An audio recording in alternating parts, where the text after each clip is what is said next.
Quanto mais você guarda a mágoa e enche seu ego, menos você reconhece a marca da cruz. E a prova disso foi a crucificação de Jesus. Quando Jesus estava sendo crucificado, em um momento em que ninguém consegue imaginar a dor que ele estava sentindo, ele soltou uma frase bastante conhecida: Pai, perdoa eles, pois eles não sabem o que fazem. Mas por que Jesus disse isso? As pessoas que estavam lá crucificando ele duvidaram que ele era Deus. Por isso, torturaram e mataram Jesus. E essa frase que Jesus disse simboliza o amor que Deus tem por nós. Porque mesmo sem a gente pedir perdão, ele ainda orou na hora da sua crucificação, na hora da sua tortura.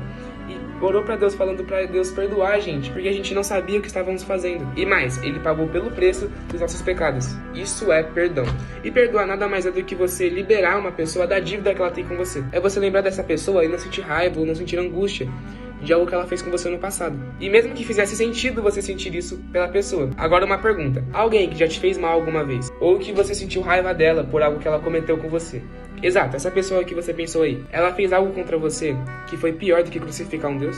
Se a resposta for sim, sai desse vídeo. Mas se a resposta for não, por que você não perdoou essa pessoa ainda? Porque em toda a sua caminhada como cristão, você não foi capaz de perdoar seu próximo. Ah, porque ele me fez mal, porque ele foi injusto comigo e não foi injusto com Jesus? Ao ponto de, na hora da sua tortura, ele orar para Deus perdoar os seus malfeitores? E às vezes a gente esquece que a gente desfruta do perdão todos os dias. E se Deus te tratasse da mesma forma que você trata as pessoas que você não perdoa? Ele estaria sendo justo? Sem sombra de dúvidas, claro. Até porque em nenhum momento eu disse que o perdão é justo. O perdão nada mais é do que misericórdia. É você tirar o peso de uma pessoa, mesmo que ela não tenha merecimento. E foi o que Jesus fez com você. E se ele perdoou todos os seus pecados, quem é você para não perdoar o erro que uma pessoa teve com você? Na verdade, tem até uma parábola sobre isso na Bíblia, só que eu não vou ler isso não, porque eu não quero estender muito. O servo dizia: seja paciente comigo e tudo lhe pagarei.